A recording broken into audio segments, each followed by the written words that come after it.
So the most important aspect of drawing is learning to see rather than focusing on the marks you make. So on YouTube, you might see tutorials and things like that that will be like make this mark and then you are supposed to follow along and then make this mark. And that's really a stupid way to learn to draw, and I think you already know that. But it's really to showcase this point of it's not about the marks, because think about this. You have the hand control. You're probably old enough where writing is like easy to do and you can make the mark you want. So why is it that when you make the mark that you want and you try to draw something like a person, does it not look good? Because you're making the marks that you want, right? So if you're making the marks that you want and when you draw, it doesn't look right. So where's the gap? What's missing? What's missing is basically your knowledge of what it looks like. Because if I tell you to draw a person, then it won't look right. And you kind of don't understand why, because it's a person. I know what a person looks like, right? So here's a better example to show you that you don't know what something looks like. What if I tell you to draw somebody's triceps? Like the muscle here on the back of the arm, this nice juicy looking muscle right there. If I tell you to draw that, then you really are probably going to mess it up unless you like are a bodybuilder, so you've watched a tricep video, or you've watched a tutorial on arms, or you've just practiced drawing arms from references. Unless that stuff is true, you wouldn't know what it looks like, and therefore you couldn't draw any kind of decent triceps, because most of the time we don't really think about triceps much.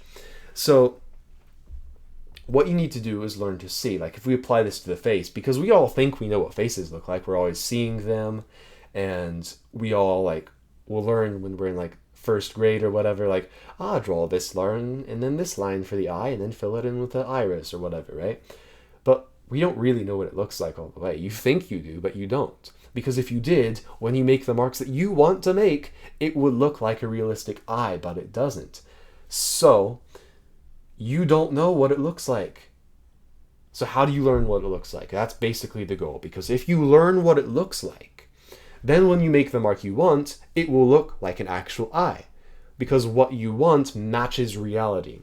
So what you need to do is observe intentionally. So when you draw and you're learning to draw something, you're going to use a reference. You don't just imagination it, because you don't have the correct image in your imagination. So you're going to do it with a reference, and you're going to draw the reference, but you're going to observe it intentionally. So for example, there are two ways you could use a reference.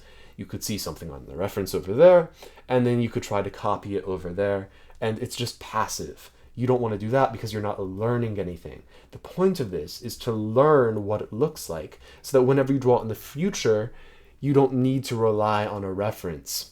So to observe intentionally is to pay attention to the shapes and proportions. So here's what good tutorials do on YouTube. They will tell you what it looks like and how they like to simplify them. So if you ever look at a tutorial where it's like, make this mark, then this mark, then this mark, they don't tell you what it looks like, and they don't really tell you how to simplify them. So it sucks. But if you look up a tutorial on YouTube from like David Finch, he's a really great artist, then he'll tell you what it looks like. He'll say, I like to use this shape for this muscle, and he's telling you the shape to use for a certain muscle. And then he might tell you a proportion he likes to use, or something like that. And I'll definitely be making tutorials like that in the future.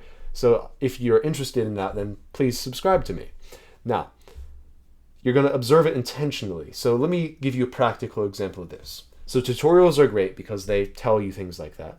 But also, there's so many things that you're going to like to do that you wouldn't have found in a tutorial. Because if we think about something as complex as the figure, there's so many different things you could use as a proportion. So for example, I love to use the belly button as a proportion, and the way I find where the belly button goes is using the head. So what I find is that the belly button is 2 heads below the chin. And for some reason, it's especially consistent on women, and for men, it's just a little bit variable. I don't know why, just that's what I found in references. So the proportion I use is I take the head and then I go 1, 2, and then I'm down at the belly button. And that's a useful proportion for me. But I haven't seen that in the tutorial despite watching so many tutorials on things like the torso. Another proportion I use that I don't usually see people do is how to find where the top of the collarbone goes. So what I'll do for that is I'll go to the top of the ball of the nose, like right here, and then go to the bottom of the chin, and then copy that distance down, and there I am at the top of the collarbone. And that's another proportion I use that I haven't found in tutorials. And then also, you'll find that you don't like certain proportions that people use in tutorials. For example, there's a proportion people like to recommend, and I guess it's true somewhat, where they say that the head is 5 eyes wide. So you'd have an eye width here, here, here, here, and here. And every time I try to use that proportion when drawing the eyes, I always like mess it up. It's like really hard for me to divide this width into fifths. So I don't like using that proportion. So you need to figure out your own proportions, and you can obviously watch tutorials to learn what other people like to do. But the best way is going to be if you look at references that you like and then you study them. So if you really like how a certain person looks and you're like, I want to draw people like that from imagination, then you can get reference images of them and get your paper ready. And as you draw them, like really pay attention to different proportions and shapes and stuff. Because some things are also very variable on people when it comes to shape too. Like with the abs, I noticed there are a lot of different shapes that people have for abs. And also a lot of different ways they blend into the other muscles. So for example, with the abs, you could have really like flat or smooth lines going this way for like the divisions, or you could have really like sharp jagged lines to make the divisions. And also sometimes the abs will have like a sharp border on the sides, but other times it kind of blends into the oblique and serratus, and it's more of just horizontal lines, but no like cutoff on the edges, if you know what I mean. And so I'm able to tell you this stuff because I've looked at the references and studied them, not because I watched tutorials. And studying a reference is really just learning how to see correctly. So the main message of this video is simply this. Don't focus on making the correct marks, but instead learn what things look like, learn how to see properly. That's all I have for you today. Like and subscribe, and check out my community in the description. Goodbye.